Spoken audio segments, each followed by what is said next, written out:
आज जिस स्टॉक की मैं बात करने वाला हूं दोस्तों, ये उन निवेशकों के लिए जो एक हाई रिस्क इन्वेस्टमेंट करते हैं, यानी वो निवेशक जो कह सकते हैं आप कि जिनका रिस्क जो प्रोफाइल है वो बहुत ज़्यादा हाई है।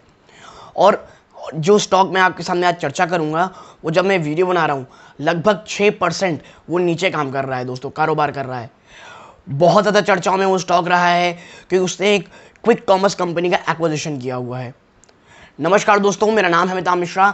आज बात करने वाला हूं मैं जोमेटो के ऊपर। देखिए, अब तक आपको पता तो चल ही गया होगा कि जोमेटो ने ब्लिंकिट को खरीद लिया है। और अगर नहीं पता है तो मैं आपको बता दूं, जोमेटो ने ब्लिंकिट को लगभग 4,447 करोड़ में अधिग्रहित कर लिया है। और ये एक इक्विटी स्वैप डील रही है दोस्तों, ऑल डाइल्यूटेड बेसिस। ये जो कह सकते हैं आप, जो ये खरीदारी हुई है 4,447 करोड़ की, इससे जो ब्लिंकिट क्या कंपनी है, तो देखिए सबसे पहले मैं बता दूं, आपने ग्रोफर्स का नाम सुना होगा, ग्रोफर्स इंडिया। तो ये उसी कंपनी दोस्तों, ग्रोफर्स जो पहली कंपनी थी वही अब क्विक कॉमर्स में चेंज होकर के अपने आप को ब्लिंकिट कर लिया है। जो लोग ब्लिंकिट के बारे में उतना ज़्यादा नहीं जानते हैं, मैं आपको बता दूं, ब्लिंकिट 16 शहरों में काम करती है दोस्तों। ब्लिंकिट का एवरेज डिलीवरी टाइम 15% से भी कम है। जी हाँ दोस्तों, जो हम डिलीवरी देखते हैं ना, वो 15 मिनट से भी कम है ब्लिंकिट का एवरेज डिलीवरी टाइम। बात करें कि भाई इनका जो ऑर्डर करते हैं, एवरेज ऑर्डर वैल्यू कितनी है, तो आप जाके हैरान हो जाएंगे कि इसकी जोमेटो से भी ज़्यादा है एवरेज ऑर्डर वैल्यू।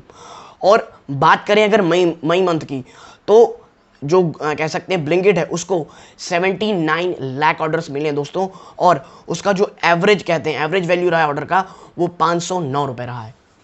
यानी कि ये जो इन्होंने एक्विजिशन किया है वो बड़ा शानदार दिखता है ऑन पेपर्स। ये जो कह सकते हैं आप, जो जोमेटो है आने वाले समय में बहुत ज़्यादा एक कह सकते हैं एक सही दिशा की ओर बढ़ रही है अपने बिजनेस को आगे बढ़ाने के लिए। जो आने वाले कह सकते हैं आप चैलेंजेस हैं, जो नए प्लेयर आने वाले हैं, उनसे पहले अपने आप का जो अपना जो ग्राउंड है उसको बहुत मजबूत कर रही है। तो भाई जब इतना ही अच्छा, तो आज गिरावट क्यों हुई इसमें 6% की? तो देखिए, मैं आपके साथ चर्चा करूंगा जो डिफरेंट ब्रोकरेज हाउसेस क्या कह रहे हैं, फिर अपनी पर्सनल राय शेयर करूंगा। और आपसे भी मैं ये कहूंगा कि प्लीज़ अपनी व्यूज़ बताएं कि अमिताभ, मुझे लगता है कि ये चीज़ ऐसी है, फ्यूचर में जोमेटो में क्या मुझे प्रॉब्लम लग रही है, आपको क्या लगता है कि लूप होल्स कहाँ पे हैं, आपको क्या लगता है कि जोमेटो आने वाले समय में कहाँ पे बहुत ज़्यादा कह सकते हैं प्रोग्रेस कर सकता है। क्योंकि देखिए, ये न्यू एज टेक्नोलॉजीज़ हैं, ये नई ऐसी बिजनेसेस हैं, इससे पहले किसी ने नहीं देखी हैं। तो आने वाले समय में ऊंट किस ओर करवट लेगा ये किसी को नहीं पता। आप भी सही हो सकते हैं, मैं गलत हो सकता हूं, या आप गलत हो सकते हैं, दूसरा सही हो सकता है। तो इसीलिए हमें यहाँ पे आइडिया शेयर करने, तो अपने प्लीज़ व्यूज़ कि अमिताभ, मुझे पर्सनली ये लगता है कि जोमेटो यहाँ पे आगे अच्छा कर सकता है, तो ज़रूर कमेंट बॉक्स में बताइएगा। अभी मैं बात करता हूँ एक एक ब्रोकरेज हाउस की। तो देखिए, सबसे पहले देखिए, जो जेएम फाइनेंशियल्स हैं उसने तो इसमें शानदार आप कह सकते हैं टारगेट प्राइस दिया है, लगभग 115 रुपये का। उनका मानना यह है कि जब जैसे ये ब्लिंकिट ले लेंगे, तो दोस्तों जो कंपनी है ब्लिंकिट की, इसके कारण जो हाइपर लोकल डिलीवरी सिस्टम है उसमें जो जोमेटो का जो शेयर है वो काफ़ी ज़्यादा बढ़ जाएगा। और क्योंकि इनका सिंक्रोनाइजेशन एक ही बिजनेस की तरफ है, तो इससे जोमेटो को एक एज मिलेगा अपने बिजनेस को और भी तेज़ी से फैलाने में, और भी आप कह सकते हैं एवरेज ऑर्डर वैल्यू को बढ़ाने में दोस्तों। और उनका मानना ये है कि भाई हाँ, कंपनी भी सही दिशा में काम कर रही है, और इसीलिए करंट वैल्यू से लगभग 115 रुपये का टारगेट दिया जा रहा है दोस्तों। बात करूं अगर नेक्स्ट की, एडलवाइस की, उन्होंने बाई की रेटिंग देके 80 रुपये का टारगेट दिया दोस्तों इस कंपनी को। और देखिए, कंपनी को इसका टारगेट क्यों दिया गया है, एडलवाइस ने साफ साफ कहा है कि जो जोमेटो है, उन्होंने कहा है कि भाई जो हमें क्विक कॉमर्स कंपनी है, इसमें जो अपर बाउंड लिमिट है इन्वेस्टमेंट की, इन्होंने $400 मिलियन का इन्वेस्टमेंट आने वाले 2 सालों में करने की बात कही है। और यही बात कौन कह रहा है दोस्तों, यही बात एडलवाइस भी कह रहा है कि अगर इस इन्वेस्टमेंट से कुछ भी ऊपर नीचे होता है, तो इनकी हाइपोथेसिस में एक बहुत बड़ा झटका लगेगा इनके टारगेट प्राइस को, और इनके फ्यूचर बिजनेस में भी असर पड़ सकता है। बात करें जो सबसे अच्छी सलाह मुझे लगी इन सभी में, वो है दोस्तों, मैं आपको बता दूं, वो है पुनीत पटनी जी की, जो इक्विटी रिसर्च एनालिस्ट है स्वस्तिका इन्वेस्टमेंट की। वो ये कह रहे हैं कि जो शॉर्ट टर्म में है इनके जो ऑपरेटिंग लॉस हैं ये सिर्फ बढ़ेंगे, इसमें ये जो एक्विजिशन हुआ है ये परेशानियां और बढ़ेंगी। और इनका ये कहना है कि भाई आने जो एक क्विक कॉमर्स है इसमें किस तरह के आप कह सकते हैं प्रॉफिट्स होंगे, ये किस तरह से पैन आउट होगी चीज़ें, क्या ये उतना सक्सेसफुल हो पाएगा जितना ये पेपर्स में दिख रहा है और जितने की बातें हो रही हैं। तो ये उन्हीं के लिए इन्वेस्टमेंट कहा जा रहा है जोमेटो, जो हाई रिस्क टेकर हैं। मॉडरेट भी रिस्क टेकर उनको भी स्टॉक से दूर रहना चाहिए। क्योंकि देखिए आपको याद होगा कि भाई जब डॉट कॉम बूम आया उसका डॉट कॉम क्रैश आया, क्रैश के बाद सिर्फ एक या दो ही बिजनेस सर्वाइव कर पाए, लेकिन जो किए वो आपको पता है आज कितनी बड़ी कंपनी बन के खड़े हुए हैं। तो बस यही हाल है कि भाई ये आप कह सकते हैं जो भी न्यू एज टेक्नोलॉजी स्टॉक्स हैं या जो नए एकदम बिजनेस कर रहे हैं जो कैश बर्निंग सेक्टर में है, वो आने वाले समय में एक या दो ही बिजनेस सर्वाइव कर पाएंगे बहुत शानदार तरीके से। बाकियों का जो कह सकते हैं आप जो फेट है वो सिर्फ और सिर्फ खत्म होगा दोस्तों। जोमेटो किस ओर जाएगा ये हमें उतने अच्छे से नहीं पता, लेकिन हाँ बिजनेस मॉडल विजिबल है, मैनेजमेंट बहुत अच्छी है, दीपेंद्र गोयल साहब शानदार काम कर रहे हैं, ये बात तो मुझे लग रहा है एटलीस्ट अभी देख करके दोस्तों।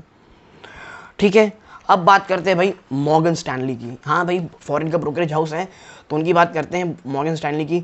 इन्होंने तो 135 रुपये का टारगेट दे दिया है। और बात करें मॉर्गन स्टैनली की, ओवरवेट की रेटिंग दी है दोस्तों। और इनका जो मेन फोकस एरिया वो ये है कि जियो बीपी के साथ इनका जो कह सकते हैं आप टाई अप हुआ है जोमेटो का, ईवी मोबिलिटी को ये प्रोवाइड करने का, उनको ये बहुत अच्छा लगता है। मॉर्गन स्टैनली का कहना है कि इसके कारण इनके जो यूनिट प्राइस है उसमें कमी आएगी, जो इन्वायरमेंटल इन्होंने जो कह सकते हैं आप जो इन्वायरमेंटल चीज़ों को ठीक करने के लिए इन्होंने जो बूस्ट लिए हुए हैं वो काफ़ी अच्छे काम करेंगे, उसमें काफ़ी प्रगति होगी, ESG नॉर्म शायद इसमें अच्छे हो जाएं। ये सब तमाम चीज़ें हैं जो इस पॉजिटिव की ओर इशारा कर रहे हैं। लेकिन देखिए अगर जोमेटो ने वाकई में अपने आप को EV में कन्वर्ट कर लिया आने वाले कुछ समय में, वाकई में एक ह्यूज मनी बचा सकते हैं ट्रैवलिंग कॉस्ट का। लेकिन देखिए दूर की कौड़ी है, अभी क्या होगा चीज़ें कैसे होंगी ये नहीं बता सकते। और सब अभी दोस्तों हाइपोथेसिस में चल रहा है, हर चीज़ एजम्पशन में है। कंपनी अभी भी कोई भी प्रॉफिटेबिलिटी दिखाने में नाकाम रही है। और जिस तरह से बाजार चल रहा है दोस्तों, आप बता दूं ज़्यादा दिन तक जो कंपनी की प्रॉफिटेबिलिटी नहीं दिखा पाएगी उसके स्टॉक में बड़ी पिटाई होगी दोस्तों। और जोमेटो में वो हो भी रही है। आज 6% के आसपास का ऑलरेडी स्टॉक टूट चुका है। देखिए तो आप एक चीज़ समझिए, मैं अपनी पर्सनल व्यू आपको बताऊं, जोमेटो का बिजनेस मॉडल मुझे बस एक चीज़ समझ नहीं आ रही है, प्रॉफिट कहाँ से लेंगे।